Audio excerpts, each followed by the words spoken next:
Assalamualaikum warahmatullahi wabarakatuh. Selamat datang kembali teman-teman di channel Teknik Reparasi ya. Pada kesempatan kali ini saya akan berbagi pengalaman ya,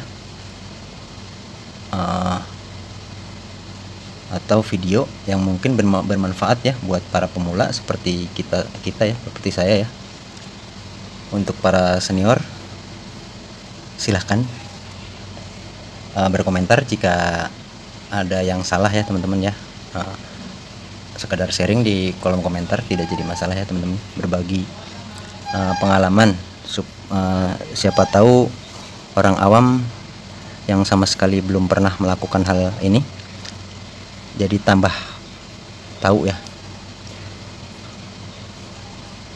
Dan jangan lupa supportnya ya teman-teman ya, dengan cara like, share, dan komen. Dan jangan lupa subscribe ya, karena satu subscribe dari kalian adalah penyemangat saya dalam membuat video-video yang mungkin bermanfaat untuk kita semua ya.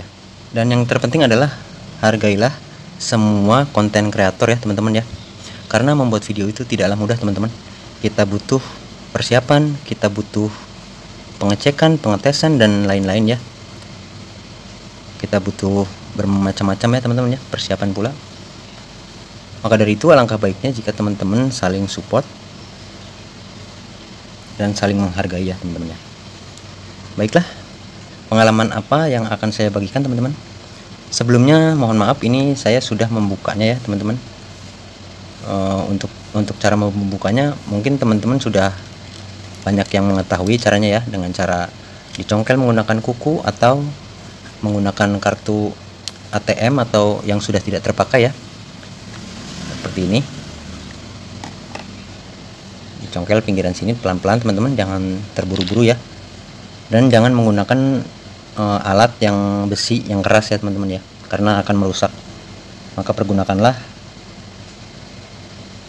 seperti yang tipis, plastik, bahan atom, supaya tidak merusak pinggiran dari HP ini ya teman-teman ya. Di sini permasalahannya adalah saat dicas dia tidak bisa ya teman-teman ya. Saat dicas dia tidak bisa. Oh ya, untuk sebagai catatan ya teman-teman, saat membuka ini adalah HP Xiaomi Redmi Note 9 ya. Saat membuka penutup belakangnya, di sini ada fingerprint ya, yang tersambung ke sini teman-teman. Dia tersambung ke mesin sini ya. Jadi untuk supaya leluasa kita dalam melakukan perbaikan atau pengecekan, sebaiknya dilepas ya teman-teman ya, dengan cara membuka bagian penutup mesin ini. Ini kita lepas dulu, dia nyelip di sini teman-teman, di bagian sini fleksibelnya, jadi tidak bisa langsung dilepas. Maka harus membuka penutup mesin ini ya, di sini dilepas bautnya, kemudian dilepas fleksibelnya. Nah, sehingga kita dapat leluasa melakukan pengecekan ya. Pertama-tama yang saya lakukan adalah pengetesan pada fleksibel konektornya ya teman-teman ya, apakah kurang kencang atau gimana. Karena ini permasalahannya menurut yang punya HP ini tidak bisa dicas ya teman-teman. Sudah dibawa ke tukang servis tapi beberapa kali tapi rusak kembali.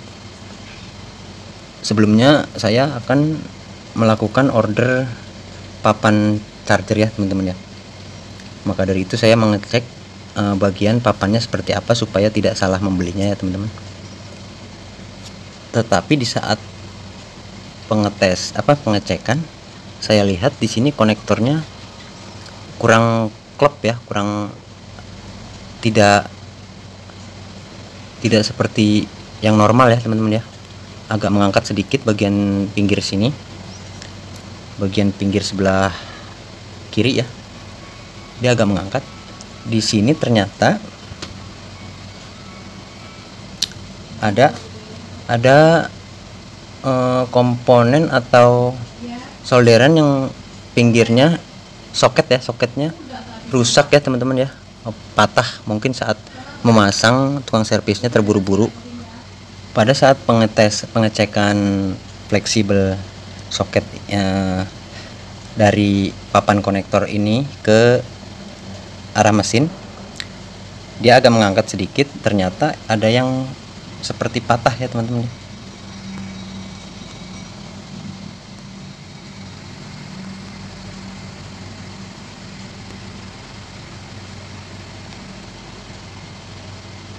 Ini ya, seperti ini ya. Pada intinya jadi di saat kita melakukan pemasangan harus hati-hati dan harus benar-benar klik dan rata ya teman-teman ya. Jangan sampai miring atau terburu-buru, itu akan mengakibatkan patah ya. Padahal hanya sebesar upil ya teman-teman ya. Gara-gara patahan sebesar si upil akhirnya bermasalah, tidak bisa dicas ya teman-teman ya. Nah, setelah kita pasang dan sudah dipastikan rata ya, kita pasang kembali semuanya ya teman-teman ya. Jangan sampai ada yang terlewat. Ini pun patah ya teman-teman ya, karena mungkin terburu-buru atau bagaimana ya saat pemasangan.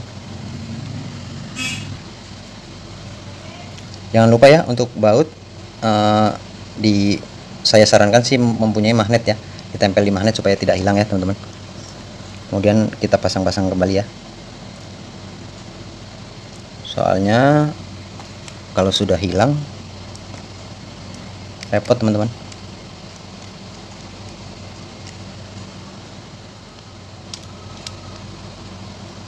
Kita pasang yang di bagian yang dudukannya patah atau kupingan ya, supaya kencang dulu kira-kira ya, jangan terlalu kencang teman-teman.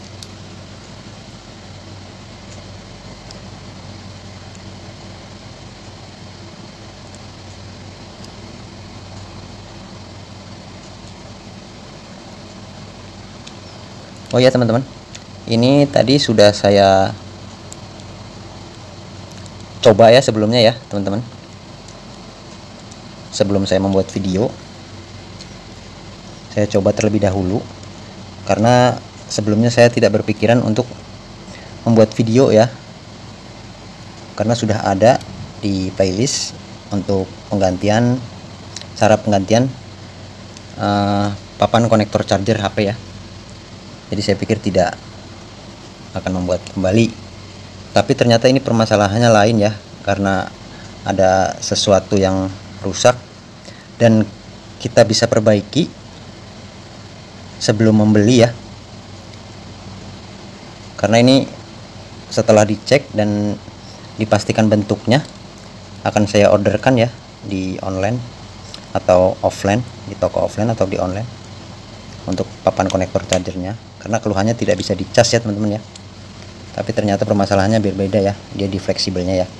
Kalau ini hanya untuk sementara, tapi jika ini terasa kuat, maka ini akan bisa lama ya teman-teman ya, asal kuat nempelnya ya, sesuai posisinya, dia akan kuat lama. Sekarang saya akan mencoba mengetesnya ya teman-teman. Untuk bautnya belum saya pasang semua teman-teman, saya akan coba mengetesnya ya.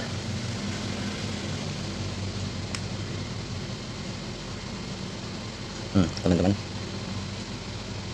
bisa ya. Tadi sudah 30%, nah 34% teman-teman.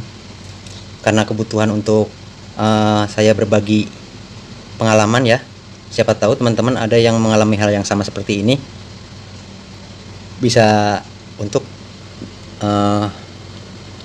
referensi ya teman-teman ya. Ternyata tidak perlu dibelikan papan konektor charger, sudah bisa dicas ya teman-teman ya. Baiklah, sekian dulu video atau pengalaman yang saya buat ini. Semoga bermanfaat ya teman-teman ya.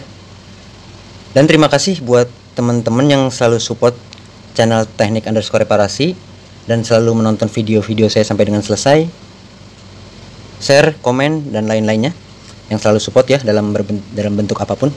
Saya ucapkan terima kasih banyak. Semoga video ini bermanfaat untuk kita semua. Terima kasih dan wassalamualaikum warahmatullahi wabarakatuh.